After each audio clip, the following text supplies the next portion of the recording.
Coucou mes amours, bienvenue dans les chroniques de Malaika. Aujourd'hui, nous allons faire notre petite revue critique de la série de Monsieur Aloy, Quand le mariage devient un cauchemar, épisode 42. Ça commence avec la petite Benita qui est avec sa tante. Sa tante demande, c'est ton père qui crie comme ça. Elle dit oui. La même manière où il est en train de crier maintenant parce qu'il est content, c'est aussi fort qu'il va crier lorsqu'il sera en train de pleurer parce que je connais comment tout ceci va terminer. La prochaine scène nous montre l'autre, comment il s'appelle, Emeka, qui demande Jonathan Tega, c'est comment par rapport au contrat. Il dit, le contrat, j'ai déjà livré. Il m'a envoyé le bon de commande, j'ai livré ça hier, mais je ne voulais pas te dire parce que je ne voulais pas te déranger. Le fait que tu m'as donné le contrat, je ne voulais pas te déranger à tout bout de chemin, donc je voulais le faire moi seul. Il dit, mais comment est-ce que moi je te donne un contrat, je te parle d'un truc et puis tu fais ça derrière mon dos? Il dit, non, je ne fais pas ça derrière ton dos. Tu m'as donné une opportunité, tu vois, je ne peux pas t'appeler à chaque fois, tu vas te dire que voilà, donc je voulais le faire moi-même, mais excuse-moi. Il dit, toi, tu dois faire attention parce qu'on ne connaît pas les gens. Les gens sont bizarres, on peut te doubler. Il dit, moi, me doubler. Donc, il prédit déjà ce qu'il va dire. Il dit, moi, me doubler. Mais attends, c'est moi le grand Joe. Tu as oublié ou quoi? Qu'est-ce que tu racontes? Personne ne peut me doubler, gars. Tu parles de quoi, là? Donc, il sort d'où pour me doubler? Le grand Joe dans cette Lagos. Moi. Toi-même, qu'est-ce que tu racontes, là? Il dit, non, j'ai livré. Donc, ils vont me payer dans 5 jours. C'est comme ça. Il dit, ah bon. Il dit, waouh, ça a été rapide, hein? Ça a été vraiment rapide. Je suis très content pour toi. Waouh, je n'arrive pas à croire. Donc, le grand Joe, donc d'ici quelques jours, tu seras millionnaire. Hein? Il dit, oui, je te dis, oh, il dit, grâce à toi. Il dit, grâce à toi, il sera millionnaire d'ici dans quelques jours. Il dit, vraiment, merci, frère. Tu vois, merci, vraiment, c'est les bons amis sont rares. Je ne peux pas te mentir. Les bons amis sont rares, mais on ne peut que dire merci, Seigneur. Merci vraiment. Il dit, ah, c'est toi le grand Joe, c'est toi le grand Joe, c'est toi le patron. Après toi, c'est toujours toi, tu sais. C'est toi le grand Joe, il s'agit de toi. Tu comprends un peu. Donc, je ne peux que faire ça pour toi. C'est toi, nous sommes les amis. C'est là où tu connais tes vrais amis. Pas les gens qui sont là, ils font semblant d'être les amis. Qui ne peuvent même pas être contents pour ta joie. C'est comme ça. Il dit que c'est comme ça que tu sais si les gens sont avec toi ou bien ils sont contre toi. Maintenant, Jonathan demande, mais j'ai dit à Kenny, depuis là, nous sommes en train de parler. Tu ne parles même pas de ce que nous sommes en train de parler. J'espère que tout va bien. Tu ne m'apprécies même pas. Tu ne parles même pas rien. Kenny dit, ah, mon frère, laisse, tout va bien. C'est moi que je suis un peu stressée là, mais ça va. Il dit, mais je ne peux pas me mêler dans les histoires que je ne connais pas. Non, vous parlez du contrat. Est-ce que je connais quelque chose? Je ne sais rien. Il dit, et Meka dit, tu ne peux pas te mêler parce que tu n'es pas content pour sa réussite. Oui, tu n'es pas content. Si tu étais content, tu allais te mêler. Mais comme tu n'es pas content, tu es toujours en train de faire ça. Il dit, Emeka, pourquoi est-ce que tu racontes les choses comme ça? Pourquoi est-ce que je ne serais pas content? Que je sois content parce que ça va l'empêcher de réussir. Ça ne va pas l'empêcher de réussir. Tu vois, donc ça n'a rien à voir avec moi. Que je sois content ou pas, sa réussite restera la même. Ça ne va pas diminuer, ça ne va pas augmenter. Tu sais. Donc, moi, je suis content pour mon frère. Mon frère est en train de réussir. Tu vois, si son contrat donne, c'est bon. Je suis content pour lui. Pourquoi serais-je pas content? Pourquoi? Jonathan dit, je te dis, oh, ça va donner, ça va sauf que donner. Rien ne peut m'empêcher à réussir. La preuve, j'ai déjà livré ce qu'ils m'ont demandé. Et Jonathan dit oui, tu vois. Et puis Emeka dit, tu vas sauf que réussir, mon frère. Je te dis, la prochaine scène montre Jonathan qui est retourné à la maison. Il est tellement fier, tellement content. Il dit, ah, je veux montrer les gens. D'ici peu, les gens vont comprendre que dans la vie, il y a un nouveau millionnaire. Oui, bientôt, d'ici peu, un nouveau milliardaire. Je veux chou le corriger aux gens. Les gens vont confirmer le code, pas le papa, pas le blablabla. Les gens vont voir, c'est moi, le nouveau millionnaire. Je suis là, je veux montrer les gens. Ta mère, bientôt, elle va venir, elle va commencer, venir me supplier. Elle va venir me supplier, mais je vais lui donner les règles à suivre. Elle va confirmer le code, je ne blague même pas. Elle va d'abord mettre une demande. Tu comprends? Elle va mettre une demande. Et puis, la petite dit, ben, t'as dit, mais je dis, eh, papa, depuis là, tu parles d'argent. C'est même combien déjà? C'est même combien d'argent que tu dis que ma mère viendra te demander pardon? Ma mère va venir te supplier. Hein? C'est même combien d'argent? Qu'est-ce que tu racontes, papa? Ton argent là est beaucoup comme ça. Il dit, écoute-moi, je pourrais même embaucher Hans. Je vais acheter le restaurant de ta mère là et remettre ça à la maman de Hans.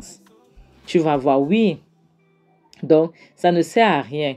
Et puis là, il dit, tu vas fermer ta bouche. Thérèse qui dit, tu vas fermer ta bouche. Hein. Il faut écouter ton père. Tu comprends? Ton père est arrivé, il faut l'écouter. Si ta mère était intelligente, elle serait dans cette maison.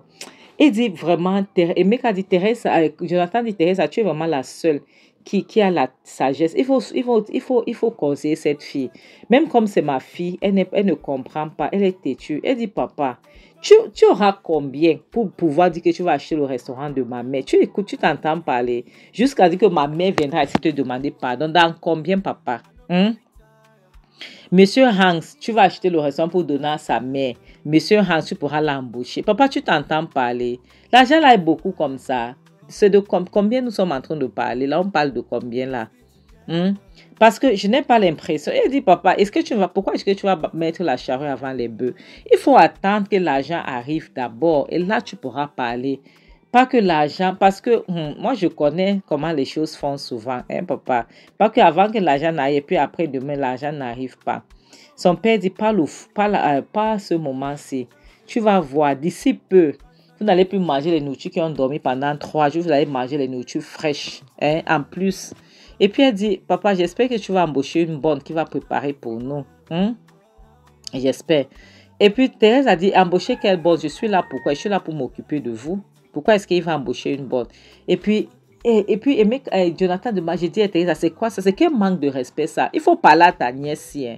Il faut lui parler. Elle doit apprendre à respecter les gens. Et pourquoi est-ce qu'elle me manque le respect? Elle oublie qu'elle est son père. Thérèse a dit, il faut laisser l'enfant. Si elle est têtue vraiment, moi je ne fais que lui parler, mais elle ne comprend pas. La petite était là, elle souriait seulement. Elle dit, je lui conseille, mais elle ne comprend pas. Qu'est-ce que je peux faire? Thérèse a dit, et puis Jonathan dit, Thérèse, je suis son père, je te donne l'autorisation de la corriger parce qu'elle devient trop têtue là. Elle se prend la tête, elle se dit qu'elle peut parler n'importe comment aux gens. Elle peut dire n'importe comment. Thérèse a dit que s'il te plaît, calme-toi. Il faut comprendre que ta fille est trop têtue et elle fait souvent ça, elle fait ça exprès. Elle sait ce qu'elle est en train de faire. Il faut la laisser, s'il te plaît. D'accord, calme-toi. Calme-toi, sinon tu vas t'énerver là, ça ne sera pas bon. La prochaine scène montre Emeka qui est en train de rire. Il est avec sa complice, Debbie. Et Debbie demande, mais attends, dis-moi, qu'est-ce que tu fais depuis là? Est-ce que tu es en train de te pavaner depuis là et tu cherches ta proie? Tu cherches la personne que tu vas détruire. Qu'est-ce que tu fais? Je ne comprends pas. Qu'est-ce qui se passe? Emeka rit. Emeka dit, chercher ma proie. J'ai déjà trouvé ma proie. Ça, c'est un petit problème. J'ai déjà trouvé ma proie. Donc, ne te dérange pas. Les choses sont déjà en marche. D'ici quelques jours. Elle dit, attends, tu parles de Béni, la petite Béni. On fait comment? Elle dit, non, pas Béni, pas Béni. Béni, pour son problème, j'ai suspendu ça. Je parle de Jonathan. D'ici quelques jours, Jonathan va se mettre à marcher à pied. Oui, Jonathan serait un piéton. Elle a éclaté les yeux. Elle dit, wow, tu as fait ça comment, gars? Comment est-ce que tu as fait? Il dit, c'est un petit problème. Et elle demande, attends, tu as fait comment? Qu'est-ce que tu as fait? Raconte. Un petit problème comment? Et il rit, il éclate de rire.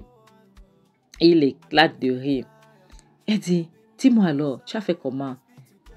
Il a eu l'argent comment? Qu'est-ce qui se passe? Tu as fait comment? Il dit, je l'ai envoyé, j'ai donné 10 millions pour qu'on lui prête ça. Et il a donné ses papiers et le contrat, la livraison qu'il a fait, j'ai récupéré ça et il va perdre tout ça et il sera obligé de payer avec sa voiture. Il sera obligé, donc on va lui reprendre sa voiture. Elle dit, oh mon Dieu, ne me dis pas que tu as fait ça. Il dit, oui, j'ai fait ça. Donc d'ici peu, il n'aura rien. Tu vas voir, il n'aura rien du tout. Il va tout perdre et il va comprendre. Elle était tellement contente parce que elle suivait ce qu'il était en train de dire. Elle dit, oh mon Dieu, je n'arrive pas à croire. Je suis tellement émue, tu vois, pour ça. Je suis très contente. Elle dit, mais bien sûr, c'est moi le grand patron. Donc, je vais le montrer. Et pour la petite, on va gérer ça tout à l'heure. Ça ne va pas traîner. Elle dit, oh mon Dieu, j'ai hâte de voir ça. J'ai vraiment hâte de voir ça. Elle dit, je suis tellement contente. Elle dit, mais moi alors, tu ne m'oublies pas. Parce qu'on va vendre la voiture là. J'espère que tu ne m'as pas mise de côté. Parce que tu ne peux pas garder cette voiture. Elle dit, non, non, t'inquiète, tu es ma complice. Je ne peux pas t'oublier. Je ne t'ai pas mis de côté. Oui, on va vendre la voiture et tu auras ta part. Et puis, je pourrai acheter quelques billets à Jonathan et... Pardon, je pourrais acheter quelques billets à Jonathan et Kenny, tu sais. Et puis toi, je vais te donner quelque chose. Elle dit, mais c'est ça. Elle dit, oh mon Dieu, j'ai hâte de voir la réaction de Jonathan lorsqu'il va comprendre qu'il a tout perdu. Il a perdu sa voiture, qu'il appelle son bébé. J'ai hâte de voir comment est-ce qu'il va faire. Ils se sont mis en rire. La prochaine scène nous montre Jonathan qui est inquiet. Parce que Jonathan, depuis, il attend l'appel. Tu vois, il attend l'appel de l'ingénieur. Il appelle, il se lève, il lève donc, il change de position dans la maison. Il appelle, il lance l'appel. Le téléphone ne passe pas, rien ne va. Donc ça ne passe pas. Hey, il est inquiet. Il fait si ça ne donne pas. Il appelle, ça ne sonne pas, ça ne passe pas, rien. Il ne sait pas quoi faire. Il est confus. Il se pose la question qu'il va faire comment. Tu vois, il va faire comment? Il est un peu confus là, il ne sait pas quoi faire. Il monte, il descend. Tu vois, il ne sait pas. Après, il décide que non, il faut qu'il sorte parce que quelque chose ne va pas. Selon lui, il y a un problème. La prochaine scène montre Jonathan qui est sorti. Tu vois, qui est venu retrouver son meilleur ami. Comment il s'appelle? Emeka. Tu vois, Emeka monte dans la voiture. Emeka il demande, gars, c'est comment? J'espère que tout va bien parce que la manière dont tu es venu en catastrophe.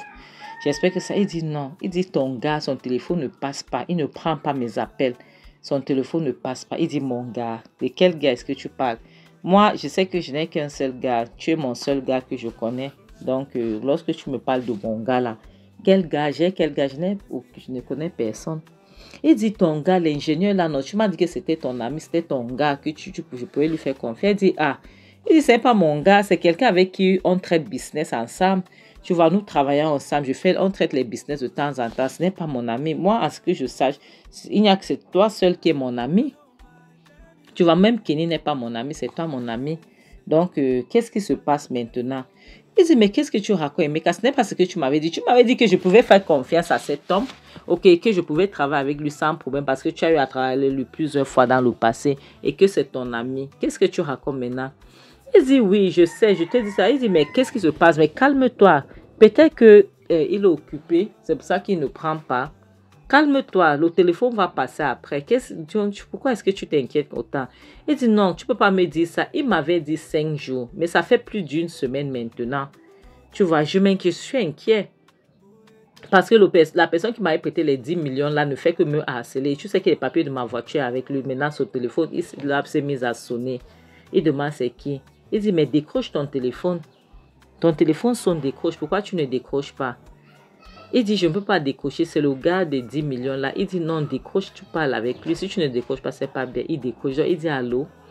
La personne dit de l'autre côté, gars, c'est comment? On avait parlé de 5 jours et les jours là sont déjà passés. Mon argent, c'est comment? Il dit, ah, t'inquiète, gars, ne t'inquiète pas. Je vais te voir. Tu vois, je suis en train de vouloir régler quelque chose. Tu auras tes 10 millions. Comme convenu, tu auras ton argent, t'inquiète. Je te rassure, tu auras ça. Et puis le gars lui dit que s'il te plaît, j'en ai besoin. Il finit de causer, raccroche. Il dit, Emeka, ça ne va pas, je ne comprends pas. Qu'est-ce qui se passe? Emeka dit, non, gars, calme-toi. Ça va aller, calme-toi, ok? Moi, je sais que ça va, peut-être que le gars là est occupé, c'est sûr qu'il y a quelque chose. Après, Emeka dit, gars, allons pour que je parte acheter une bouteille de bière là. Il dit, Emeka, moi, je te parle d'un sérieux problème, tu me parles de la bière. La bière, c'est quoi? Qu'est-ce que tu racontes là? Tu me parles de la bière maintenant pour faire quoi avec? Moi, je te parle d'un problème qui est sérieux là. Hein? Le mec a dit, mais attends, on peut boire une bière comme ça va te détendre un peu. Il dit, mec, si tu me parles encore de la bière, toi et moi, on aura les problèmes. Mais qu'est-ce que tu racontes? Qu'est-ce que tu racontes? Moi, je te parle d'un problème qui va me causer les soucis. Toi, tu me parles de la bière. De quelle bière est-ce que tu parles? Je ne veux pas, je veux mon argent. Et le mec a dit, calme-toi. Quand j'ai déjà traité l'affaire avec les gars, la prochaine scène nous montre Jonathan qui est dans la chambre toute seule. Il est tellement stressé. Il était assis sur le lit. Maintenant, il mord la couverture avec les dents. Il prend ça, il couvre sa tête. Tout ça, c'est le stress. Il ne sait pas quoi faire. Il ne sait même pas à qui se confier. Il se lève du lit. Donc, là, les gars, il était, donc ça n'allait pas. Il se met debout. Il commence à se demander que Seigneur, qu'est-ce qui se passe? Qu'est-ce qui se passe? Il cherche à s'asseoir. Tu n'as rien vu. Ça, c'est le début. Il se pose la question, il dit, mais qu'est-ce qui ne va pas? Pourquoi est-ce qu'il ne prend pas? J'espère que ce n'est pas ce que je suis en train de penser. Il passe s'asseoir au sol. Ça n'allait pas. Donc, mes amours, il était frustré, il était confus, il ne savait pas quoi faire. Il s'est mis à réfléchir que qu'est-ce qui ne va pas? Qu'est-ce qui lui arrive? La prochaine scène dont montre Jonathan, quelques jours plus tard, il était le moins stressé. Il est assis au salon, tranquille. Et voilà donc sa fille qui descend les escaliers bénie. Elle voit son père étant en haut. Elle vient s'asseoir à côté de lui. Parce qu'elle se posait les questions, mais qu'est-ce qui ne va pas? Et puis elle s'assoit intérieurement et demande, mais qu'est-ce qui se passe avec mon père? Pourquoi est-ce qu'il est comme ça? Il est comme ça depuis des jours. J'espère que ce n'est pas ce que je suis en train de penser là. J'espère que ce n'est pas ce que je suis en train de croire là. Et puis elle dit, moi je n'aime pas voir mon père comme ça. Lorsqu'il est comme ça, c'est que c'est sérieux, c'est que c'est grave. Après, elle appelle papa. Papa. Papa. Elle crie, papa, tu me suis? Papa, qu'est-ce qui se passe? Son père demande, qu'est-ce qu'il y a? Pourquoi est-ce que tu cries mon nom comme ça? Qu'est-ce qui ne va pas? Il y a un problème. Qu'est-ce qui se passe? Elle demande, papa, pourquoi est-ce que tu es comme ça? Depuis quelques jours, tu es comme ça. Tu ne parles pas, tu es calme et tout. Il dit, mais je vais bien, ça va. Ça va. Qu'est-ce qu'il y a? Tu veux? Qu'est-ce que tu veux?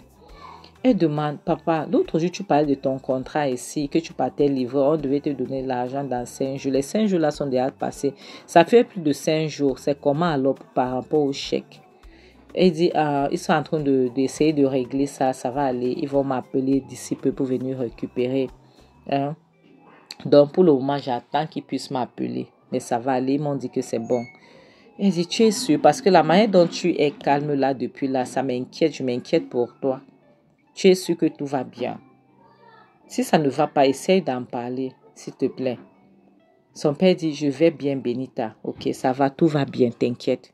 Ça va aller, tout va bien. Thérèse a été là, elle était bouche bée, elle ne savait pas ce qu'elle pouvait dire, elle ne parlait pas. Et puis son téléphone se mit à sonner. Il dit, écoutez, tout va bien, ça va bien se passer, donc j'attends seulement leur appel. Lorsqu'ils vont m'appeler, je vais aller récupérer mon chèque ou soit ils vont déposer ça dans mon compte. C'est comme ça. Donc, en dehors de ça, ça va aller.